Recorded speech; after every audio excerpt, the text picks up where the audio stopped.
So this panel really is on promoting and supporting student interests in research and archiving, and really tackling kind of some of the questions of higher education and pedagogy. So where are emerging researchers currently being trained on research and archiving? How are the topics of maintenance and stewardship being taught? Who's doing this work within the research institutions? And what are the kind of opportunities and challenges? I'm especially interested in how libraries and archives are thinking about research data, and how are research organizations feeding in such data? So I'm going to pull up some questions, but go ahead. But before maybe we jump into the panel, the different panelists can introduce themselves. Just give a brief of who you are and what you do in the organization. Good morning. My name is Wangari, Joyce. I am a research mentor for the last 10 years and a clinical psychologist for the last 13 years. I am representing Eider Africa. One of the wonderful things of being a mentee and a mentor is that sometimes you're sitting in the presence of your mentor. So, Eider Africa Executive Director, Leah, please wave. Yes, and I hope I'll meet her expectations today. Sometimes you're sent somewhere and you deliver a report later, but this time she's here in the audience. Thank you very much for inviting me here. And I'm also here with a colleague of mine. I do research in deaf studies. And my colleague, Amina, please wait. She's developed an app called Deaf that promotes sexual and reproductive health education for the deaf in Kenya Sign Language. So thank you very much, Amina, for being here. My name is Ambani. I teach at Strathmore Law School. I also edit the Strathmore Law Journal, as well as edit the Strathmore University Press publications. I'm happy to be here and to learn together with you. Thank you. Hi, my name is Leah Komen from Daystar University. I lecture there. I also serve at the research office. My area of expertise would be development communication. And I'm very happy and honored to have been invited, Angie. And I'm looking forward to what this conference particularly when you were giving the talk, and I'm thinking, that's a place we could plunge in. We just had a short discussion with Rhoda from National Museum, and I'm thinking, yeah, there's a lot that we can do. So maybe we are not that over-researched. Maybe we need to see. Thank you. Yeah, okay. Good morning, everyone. Good morning. My name is Njuki, and I wear many hats, but principally coming here is wearing two hats. The one of them is I teach at Tangazi University, various courses in German studies, but I'm also associated with Ukombozi Library. Ukombozi Library is just around here. Ukombozi in Swahili means, in English means liberation. It's a small library than this one. Of course, even books are different, and this is exactly what it brings here. But just before, I think coming to Macmillan Library to me was really almost very emotional, because this is a library which shaped our times and our generation. I told the attendants there that it is very powerful that you have held these Macmillan, because coming to Macmillan is coming to a temple of knowledge, particularly to those of us who grew up in what we call the street universities, organic intellectuals who didn't go to public universities. We used to congregate here in Macmillan and read all these books, talk, meet, and I think this is very powerful for us to come into this kind of public spaces. Thank you. Welcome. I'll probably ask a two-in-one question. Most of you are involved, all of you are involved in building capacity for the next group of researchers, emerging scholars in institutions. So how do you do that? And are you able to name a couple of challenges that you face, especially just teaching new researchers this about research data and archiving? I mean, in any area, but it's addressed to all of you. So maybe you can go first. Eider Africa provides online and offline mentorship that is lifelong learning for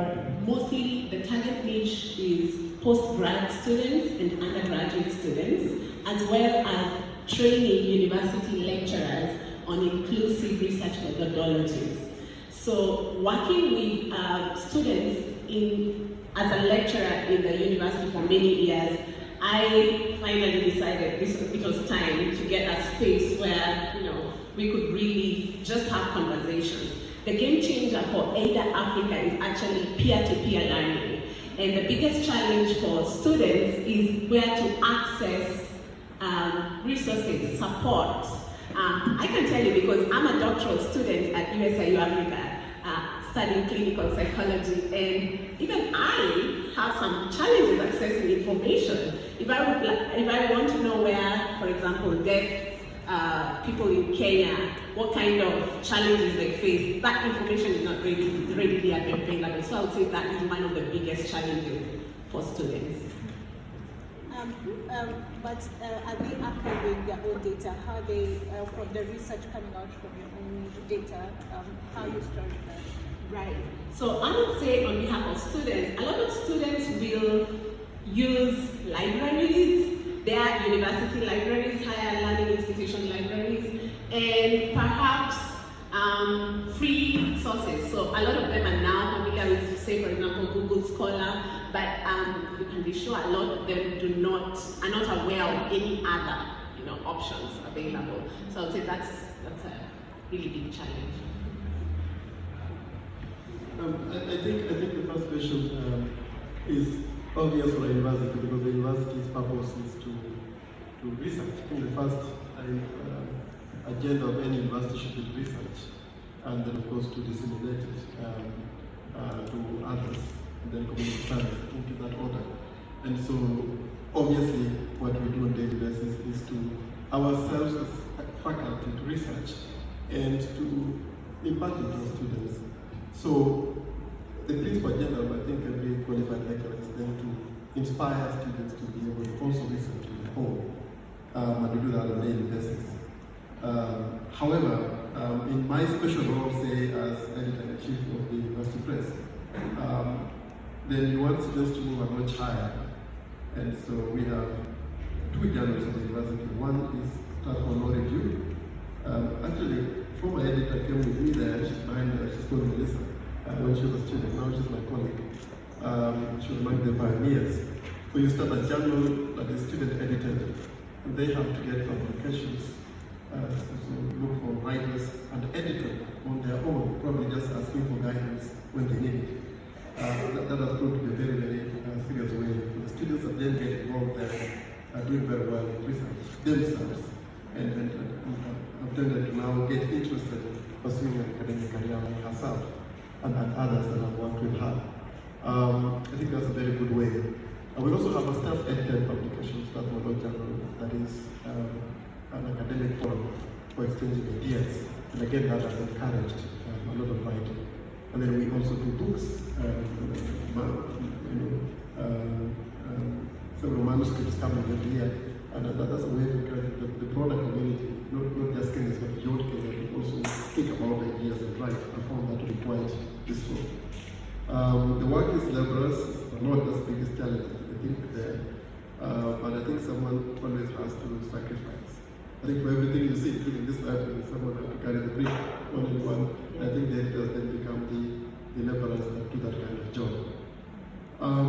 I've also tried in the university to do things beyond class. I coordinate a forum called the Heart on African ideas, African scholarship. We only discuss African problems, only discuss works by Africans. And that happens every Friday after 5 p.m. It's open really to many people. Even you could come. And I found that students that get interested in that begin to ask questions about African problems. They begin to think about how can we come out of this situation. And by being curious, you automatically become a researcher. And you begin to seek knowledge and information. And that has proved to be quite useful. If I may say about challenges, I think the biggest challenge we are having, even at university, is that I think society doesn't value research. The society in which our students come from, in which our lecturers come from, society that is upside down, and I'm happy that this kind of programs are being organized. It's a society where, for example, being a celebrity or a socialite, is more celebrated than being a researcher. I don't know how often you see a researcher on television, for example, discussing his research outputs. It never happens anymore. Books and bookmen or such good programs are not there anymore. It's just about a new celebrity somewhere. And the whole Sunday newspaper is about that instead of the newspaper, isn't it? And the students growing up in this kind of society will never see a researcher being celebrated. They might not have that interest. I think that's a major problem that we have. If I came to the last question you asked about archiving, we try to have our books and journals online for free. Like our journals are online, not just on the university website, but also online. I think we try to put it in accessible mode so that everybody can access them. Of course, there's a challenge of cost because it costs money. So only those books that we are going to fundraise for, then can be on the website. But the journals are there. But the books that we have to pay, it's a lot of money to get books, then we obviously have to sell those as well. But I think they are the challenge to get costly. But we try as much as possible to put them freely online so that our society can access them. I hope that can begin the conversation. Thank you. Thank you. I feel like I'll be repeating what he said about research, but at Daystar, what we do, we have information literacy sessions or trainings where we expose both the students and the faculty to, if you like the digital skills, how do you access information that you're looking for? How do you check for validity of those sources when you're doing your research, and once it is ready, then how do you publish, which ones are predator journals, which ones are the real ones? And so there's a lot of caution along the way, even as we write and as we publish. But the encouragement is that the student, as much as the faculty, have something to offer. And so they're encouraged to step in and also contribute. What I see as the challenge, though, besides the publications and what have you, is even the tedious process of getting published. You have people who have something to contribute, but time for some time evades them. And as much as they say, if you want something done, give to a busy person, sometimes that busy person is really busy. Well, the idea is it's difficult to get that out there, but they are definitely coming out. Having said that, there's also the challenge of the whole mindset. And I think I alluded to that when it's coming to the challenges, where on one hand, we know the university exists for academic and research, but we focus more on the academic, how many courses are you teaching, what are your grades, blah, blah, blah. But there's very little when it comes to research. And this is not for Daystar, I'm talking about from a global perspective. And therefore, if we really want to have research that Angela was talking about and Leo, that is having some practical results that people can actually attribute and make it work for them, then we need to research more. And that's why I was thinking maybe we're not over-researched. Maybe we have things out there, but how many of us know what is out there? Maybe if we were honest, there are people who came here for the first time, so you can imagine there are things out there, but they're not really that visible to everybody, so to speak.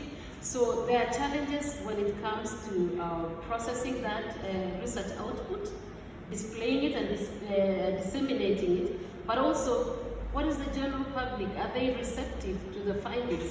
Do you even feel like we need to give it to them? Think about the raw data when the students have done their theses or even the faculty, and they have, I come from the qualitative point of view, and they have their audio or they have their content analysis, what have you. When they come for their defenses, do they bring those things as part of the things to be examined? Perhaps not. Because the assumption is they have been examined by the supervisors, it is ready, and therefore this document passes. But where do those CDs or videos go? Where are they kept? For how long? Who takes care of it? Must we even record it? Do we reuse them? So what happened to the one that we use? So there's a lot of those gaps still standing, and we're asking that if we are going to the open access, what are we accessing? Whose cloud, like you said? And so there is that also coming in. And so the other, of course, challenge comes with when we think about the open access, it comes with the internet. So we're asking, do we have the bandwidth? Do we have enough of that? How many of us can access So there is that, the ICT skills. It's not just Googling and finding something, but is you're finding the correct one. How do you know it's the correct one? So I guess. Yeah, probably before you answer, I'll throw back a lot of my questions back to you in terms of, what does happen to that raw data from the research that your students are producing? So you can answer that to the top of. Yeah, thank you. Although to me, I will, although now much more in academia, but I'll come from, I've been starting from an activist background, not really academia, the people I call organic language. Because to me, I think the biggest process that we need to tap is not essentially the people who are able to go to the universities and colleges as academies of learning, but people in the streets, people who didn't have a chance to be able to go to mainstream universities and colleges, people who are grappling and engaging with knowledge to be able to develop their lives in a huge way. I think this is the active background, and that's why I'll talk a little bit about Ukombozi. In the 1970s and 80s, and we have seen pictures of Leah,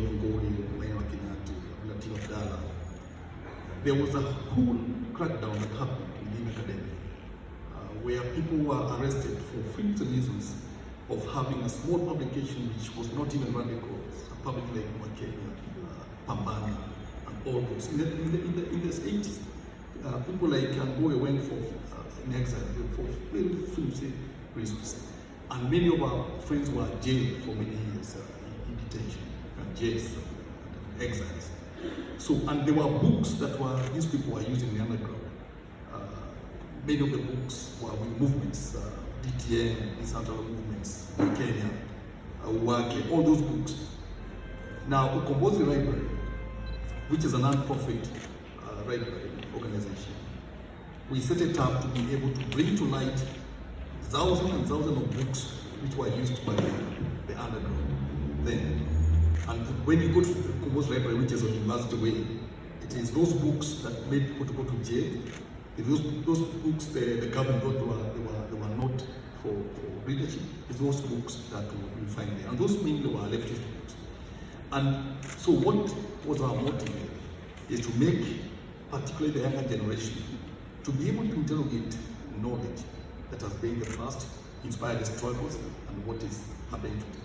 So you find that our library is very popular now, particularly with young students, particularly from the University of Nairobi, University Center, for example, Polytechnic here, the former Polytechnic. Others come there, many of them. And you find that, and this is where I teach, the challenge is coming in, that the university that we are teaching right now, there is kind of a market orientation to a lot of things that we do. For example, entrepreneurship, in terms of business skills. They'll tell you what's the meaning of history, what's the meaning of literature. They'll tell you what's the meaning of a lot of other liberal arts and things.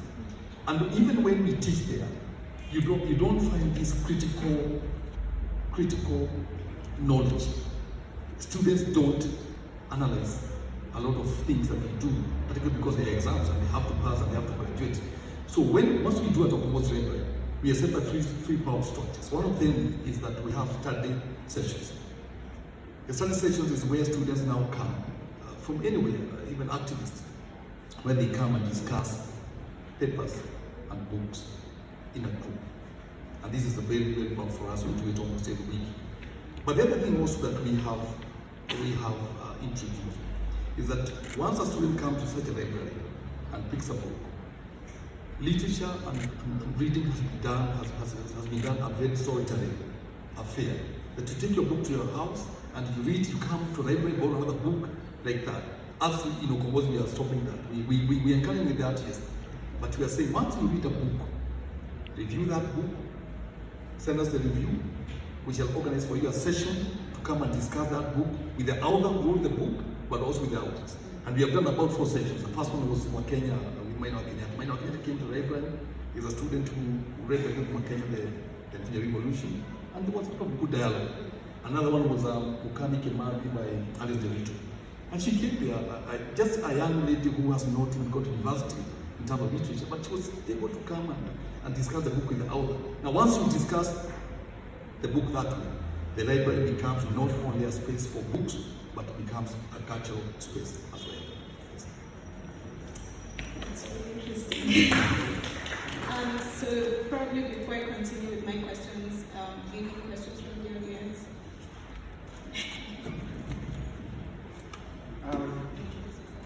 Hi, my name is Sydney Cheng. I'm the CTO at IntelliPro and a data scientist. So, couple of questions. You mentioned that researchers tend to be very busy to give out output. However, I have to ask, does the only output of research have to be a paper, right? There's so many other ways, and I think we need to think about that. As much as there's commercial spaces, this is where the people are, so like on Twitter, on Facebook, podcasts, whatever it needs to be. Because, for example, like the discussions you were having, if they were recorded, that would be very interesting to listen to. That was just one of the things I think we need to think about as researchers, is that even as you go about your research, my friends who are doing PhDs know this, I'm constantly asking them what to write out blog posts.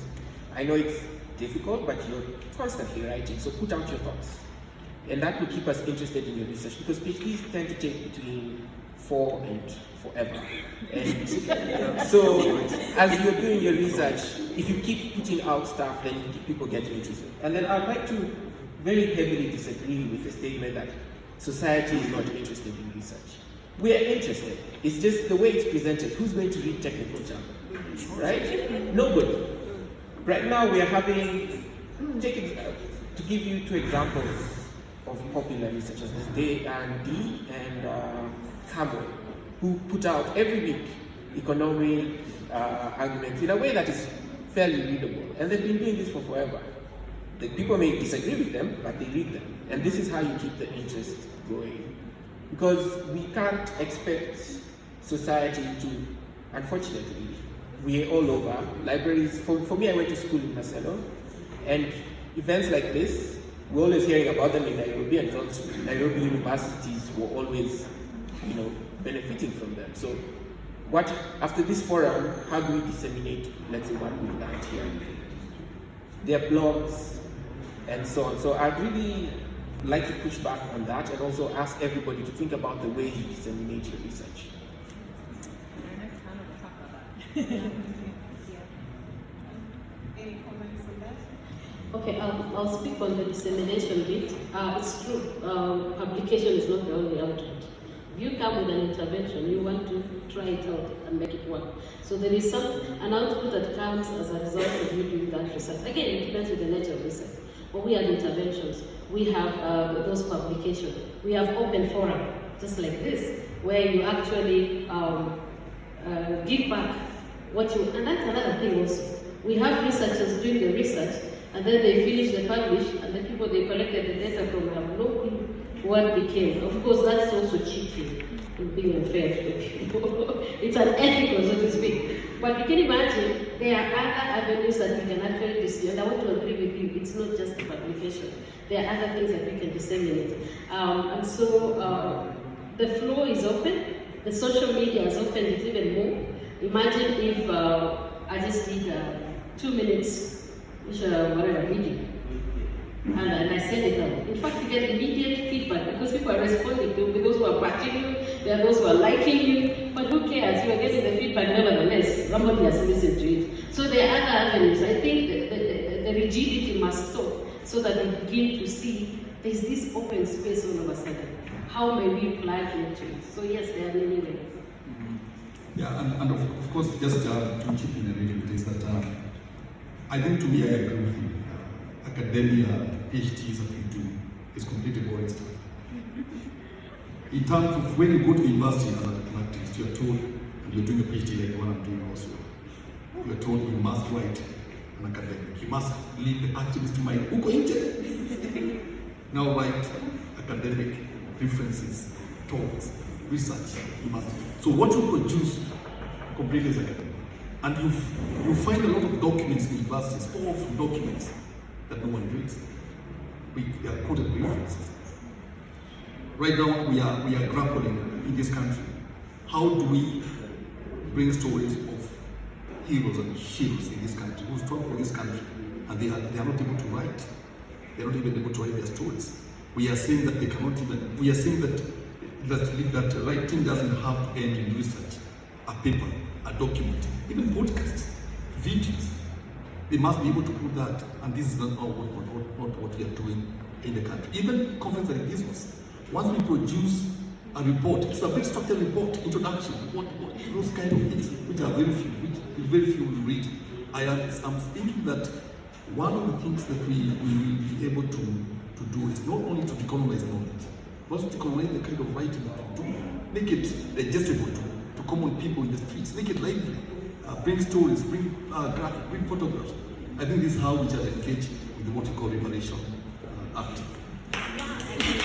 All the voices in this room, and especially when you talked of informal, so-called informal avenues like blogs. If you go to my website, Wangari.Africa, you'll see a paper I actually published on social media use of the deaf in business in Nairobi. And I remember one professor asking me, so you just wrote a paper on how people use social media? And you know, as a postgraduate student, I can tell you, if I'm coming to town and there are planned protests, I'll probably see it on social media before anywhere else. So I think I also exist to, Eider Africa also exists to create centering of the voices that have been peripheral for so long. So why do we think that there are some ways of knowledge that are more important than others? For example, in academia, there's an elevation of quantitative over qualitative, and now we can see a gradual shift. It's happening, it's actually happening. The subjective knowledge, experiential knowledge is also knowledge. So there's a need to keep decolonizing our practices, not in dogmatic ways or racialized terms, but just bringing every voice to the table in every decision-making space, you know, respecting and accommodating each other. Okay, I think I also need to have a take on that. I think we need to, let me begin by saying I'm actually happy with the word decolonizing, because I'm really into that, even my heart is about that. Decolonize these things. And I want to just say that this distinction between literate and illiterate, for me, appears to be a colonial legacy. I think all Africans were literate. The African society had a way of making sure everyone had the information they required for their existence. But with the introduction of the new ways, the westernization of capitalism and all that, we found that there are others who then are literate, who can speak English, I mean, I'm using that in quotes, and those who cannot, those who can go to school and those who cannot. And so the business of knowledge became a preoccupation of those who went to school. So if you didn't go to school, like you say, in Maseno, you have no knowledge, because knowledge is in Nairobi, as the University of Nairobi was. And that apartheid continues, and I think that is a major concern that we must deal with. How do we break this apartheid so that everyone has the relevant information, like African society did? Part of it, I think, would be through dissemination, like it's already coming out, active dissemination that is acceptable to the ordinary person. That's understandable by the ordinary knowledge. I think that would be very important if we can take our information out there in accessible ways. But that is only with regard to dissemination. I still believe that research is rigorous, and is an art, it's a skill, it's a science, and like any other technical skills, it takes about 10 years to master it. And it won't be for everyone, I think. The real research, even those who didn't go to university, if they want to do research, they're going to have to spend time in it. And it has its own methods that we can't cheat, and I think that's where it becomes boring, and I think we have no shortcut to that. I think so. I also need to just respond to the quick question you said about society, and the fact that they love knowledge, they're not giving it to them. I'm a constitutional lawyer, for example. I can tell you that I've given lectures on the Constitution and put on my YouTube channel. Go and check the views. My own students have not seen them. But just check that Diamond has probably 20 million views on some of these latest songs. Just like John Ambani, anything, constitutional law, just like in YouTube and see. And it will be very boring for you, I'm sure. It will be as colorful as Ali Cooper or Diamond singing something on YouTube. And that's the generation we're dealing with. My teacher can tell you for free. The generation we're dealing with has that kind of interest. And you must do a lot of work in psychology to reorient the mind, to recalibrate it so that they can get interested in research. The other problem has been a long tradition of an education system which focuses on memorizing notes. So that everyone here just memorizing. It takes a lot to get that person into a think that seeks knowledge for the sake of it. And I think that's a major challenge that we're dealing with, even as we disseminate freely. So you could do your 3 minutes clip, but trust me, no one will look at it. Trust me. There will be made more interesting things by socialized influencers, and people want to look at it than your 2-3 minutes. So I think we need to do a lot of work from primary school, from the churches, from the media, just get people getting interested in knowledge for the sake of it, even if you're getting that. I think that would be my takeaway. Okay, so we'll take the next 2 rounds of questions. So just ask both of them, and then get back to the panelists. Okay, my name is Eider. I work with the National Museums of Kenya. I think it's like reading my mind. To me, research is, I can say research is for everyone. It's only that we don't get encouraged from the word go. We don't get what these researchers are researching. We only hear that they are researching such and such a thing, but we wonder, like, are there guidelines, like when you are researching, who is the research meant for? After you research, is it supposed to go back to this person you researched about? How is it helping this particular person? And when we encourage even the young generation from the word go, even from school-going children, they understand from the word go, because there are children who have very big ambitions, even from primary school. You ask them, what would you like to be? And then they are like, I want to be a researcher. And then they don't understand, they have no mentors who can tell them how to be a researcher, what it means to be a researcher, what you can research about. There are so many research areas somebody can engage in, but you find we have no mentors, we have no people to encourage these children. We only believe that researchers, for the people who have gone to the university, those who are taking postdoctoral degrees, and people even in undergraduate studies, they cannot do a research as such. Even if we are talking of a very active population with the youths, these people want to be engaged. They want to get involved in this kind of research. Let us make research very interactive. Let us make it not to be as boring as we think research is boring. Research is not boring. It depends on what you are researching about. So I think it's only a matter of changing the way we'll be doing our research, opening up and making it as interactive as possible so that a lot of people understand what it is all about. And I'm telling you, people will appreciate research because they'll be able to read, they'll be able to access whatever you have researched about, they'll be able to appreciate it and also take that line of research.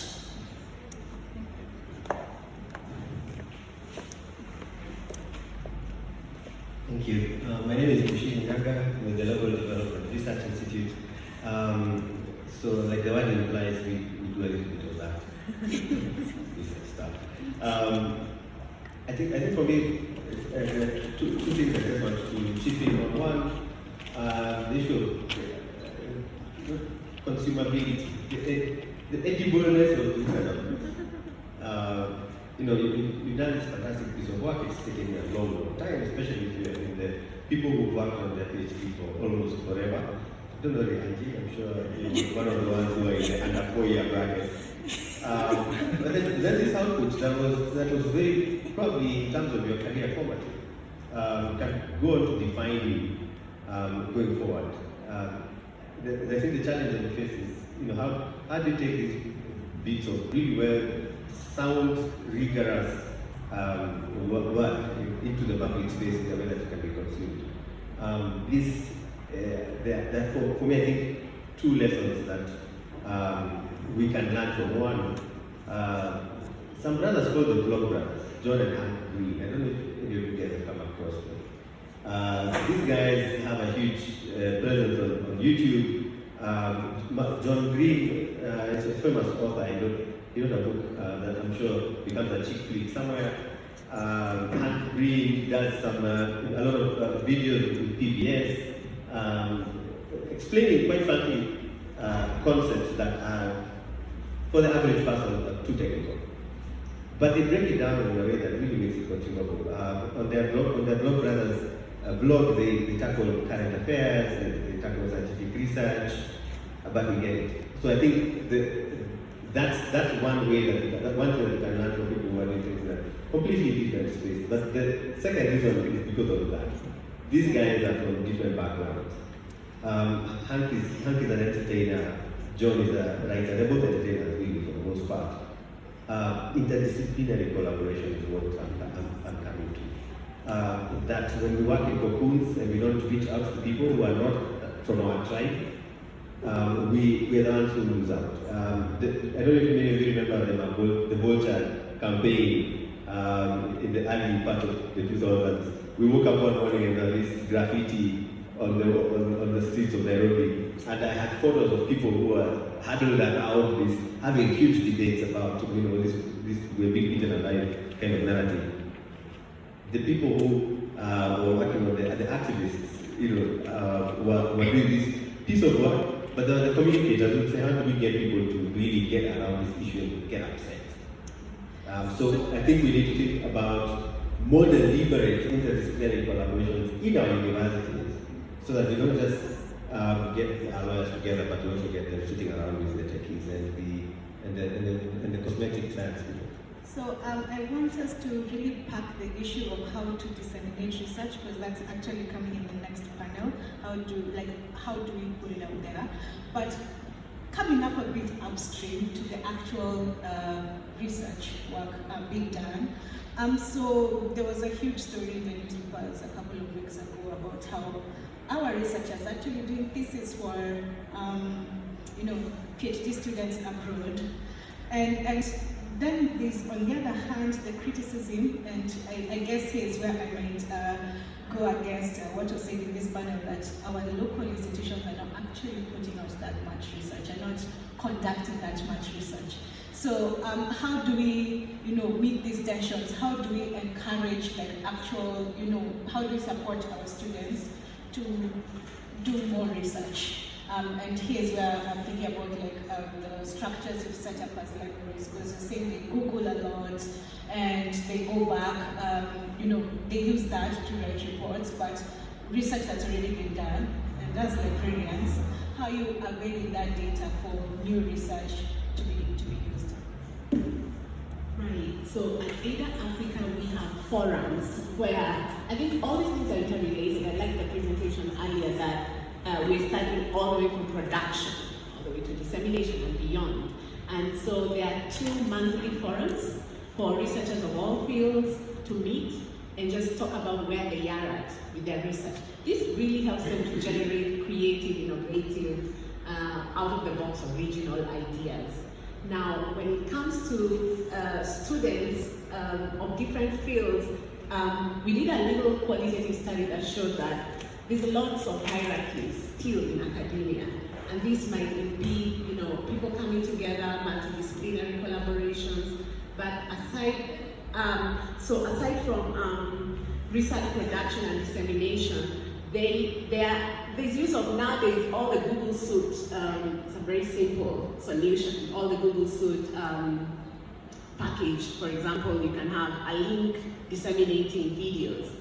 In a program I invented called Study Smart, we have a monthly Zoom training, and then we disseminate a 30-minute webinar on various topics such as procrastination. Really simple, really starting from where the students are, grassroots approach, getting them to share information with each other on how to improve, for example, critical thinking, reading, writing. Those are skills that we assume that every student has, but actually doesn't. Yeah. So then we have a WhatsApp group. WhatsApp groups have become very active nowadays, and then using that, students can begin, to refresh their thinking on research and actually start archiving a lot of local sources. Now, one of the challenges we found with, for instance, a lot of work that's being done with grassroots organizations like NGOs is that they might have a lot of good work, but not so much that is actually you can cite, on a piece of paper. And some websites actually come down after a while. Some websites of some NGOs, you've cited something and then it's no longer there, So those challenges still exist, but students just coming together and creating some sort of traffic amongst them has been one way to start just archiving and getting, and they also tell me they start feeling valuable as people who have something to say, which has been the opposite of the past, where they feel like they've been at the bottom of a hierarchy and that everybody tells them your place is over there. So there's been a shift. For me, I think I don't believe that for you to be a researcher, then you have to be a philosopher and curious. Plato talked about the dog, that it barks at people it doesn't know because it lacks knowledge of them. So it hates the fact that it doesn't know them, so that's why it's barking. So you want students to be like that dog, to learn knowledge and to be annoyed when they don't have it. And that's the beginning point of research, when they begin to seek knowledge. And I think that's what I intend to do. How then do you do that? I think it has to be about consciousness raising, in their conscience. Let them get interested in pursuing knowledge. And because I'm mostly interested in African governance issues, I find that, for example, if you raise the problems of Africa in a conscious way, they begin to identify with the challenges we're facing because they are real. Poverty, poor infrastructure, corruption, human rights violations, profound proportions. Then they can begin to identify with them. And it's easier from there on to begin thinking about solutions and researching them. So I've found, therefore, that the way out of this conundrum is to do. I think researchers are bad. If they're doing what is just to do. Debates, doing actual research. And they just have to do it. I don't think they should have to do that. And so the forums we have outside class, for example, debating forums, where you debate real issues affecting society are quite key. Publications like the journals I mentioned, where students get interested in them. But as I even say that, I'm conscious that we must get out of the certificate mentality. We always want the paper. And all of us, even those who doing PhDs here, probably want papers, probably don't need it. I'm not annoying you, just but even I have one, and I need it because society wants the paper. It's not so much because I want the knowledge, and we need to get our people outside that mentality, so that it is knowledge for the sake of it, and we're pursuing knowledge for the community. I think if we achieve that, then even dissemination will be sorted, because once we are doing it for public service, for social, for society, then I think we're able to do it better, we're able to be motivated, and to meet the other end of dissemination, because then we work harder to make sure we get to our audience. I think those are the kind of things I think about when it comes to research. Okay. I think just to pull what they're saying and bring in my own, I think the key question is, why do we research? Okay, if we are researching to get knowledge for what? And I think when we get to that point, the moment we realize we are doing research not for the grade, not for so that we can be promoted, but that we are contributing to something, whether it's a solution, remodeling of something, that's a better view of why research than it is that we want to promote and get these papers out. And at Daystar, what we try to do in terms of encouraging research is, one, we encourage students to collaborate.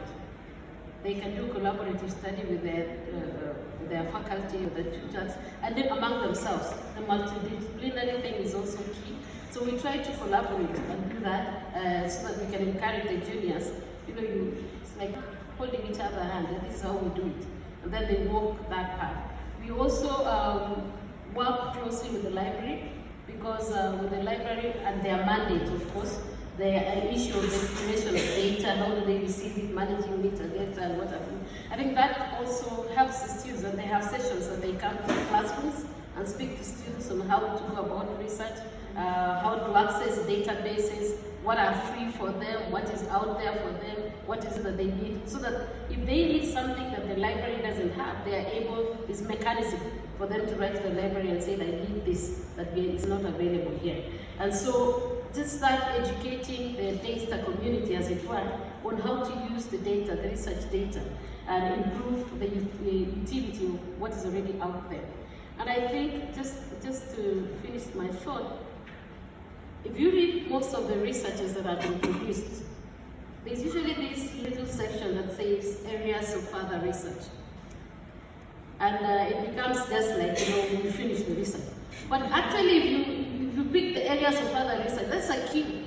There's a gap here, now pick up, that's the next baton, run with it. But we stop there. And so we encourage our students, whether we are having the postgraduate meetings, to also be key in the gaps. What is that thing that has been pointed by this research that needs to be carried on? They can now jump in. Of course, that helps in terms of avoiding duplication and enlarging the mind so that they can do other things. So, and the archiving thing, I was just thinking, even in this room, if I asked you the first item you had when you were a toddler, and whether it is still in safe custody, it's not there, isn't it? Whether it was your toy car that you created, it came from a village like my own, and something, it's not there. Because the value of archiving and keeping treasure things is not in us. And so we need to work hard to remember that even as we want to get archiving as a value, which it is a value, I think we need to address the larger cultural setbacks, so to speak, that we begin to treasure items for what they are, what they represent, legacy, posterity, and stuff like that. Thank you. I think just, thank you very much. I think to end, I think there's some few words. I believe myself in terms of universities and academic institute of higher learning. I think there's four things which are critical. And the first thing is, in terms of knowledge, is to interpret and do research on existing knowledge. And expand it, that's the second one. Expand that knowledge to comprehension. But also the third one is really in terms of deconstructing knowledge. I like new terrains of thought that are being done by universities and researchers. They must be able to construct knowledge. I think the fourth one to me, which is central, is activate. Is activate that knowledge for practical things that are happening within communities. If they are trapped in interpretation, expansion, and deconstruction, then they will be terrible in terms of activating that knowledge. Of course, the fifth one, which I think we dealt with heavily here, is archiving. Of all that, there must be archiving. Now, the tragedy of our universities, and particularly in Africa, maybe elsewhere also, is lack of public funding to research. Completely. That we lack a centers which are autonomous, independent, to be able to do better knowledge. We are always beholden to donors. UN, UNESCO, World Bank, donor funding agencies, OCA, Ford Foundations, and donor funding, they have got their own politics. So if you write and you consult for these organizations, you will get into their politics, into their worldview, into their outlook. You will do better in terms of interpreting and expanding that knowledge. But constructing it, you will not be able to do that. So I think public funding of research is an item, and it did not happen very well. You go all over in many universities, we have become consultants. We consult a lot, actually, in terms of even teaching. Some of us do very little, because we want to consult to these agencies, and universities have become more spaces for consulting. But the fourth one, which I think is where I finish, is knowledge as activism. That you take your knowledge and take it to places like Ukombozi, Madare, and elsewhere, and see how this knowledge is now reacting to common people, and how this knowledge will be integrated by common people. And if you remember, and this is where I end, when Githethwa was detained in 1877, he was a professor of literature in Nairobi University. But there was this theatre they had in Cameroon People's Theatre. And when they did that play called Gaikadenda, I will marry what I want. When they did that, the orders for his detention are presumed to have generated from the actual General Chambers. I think it was then Charles Jojo. And Charles Jojo went to Mzee Jomo Kenyatta. This is quoted in this book called Going Detained, Right Space of Diary. And he asked, There we understand these persons and these people are doing great work in terms of theatre. But what do you think there? Is this professor in the university doing to this with these people? What does he do? There must be something very dangerous happening in this country. If this professor is going to stay with those people all those time, there must be something dangerous. So knowledge becomes dangerous when the academics, activists, their knowledge within grassroots communities. Thank you very much. Thank you. I think that was a very fascinating panel. And thank you for all the great work you're doing with the next, generation of scholars. I think we unfortunately have run out of time. We're trying to catch up so that we'll finish on time. But I hope you'll be around so that they can grab you and ask you more questions at tea break. Yeah, so we'll just go to, for 10 if possible. Thank you.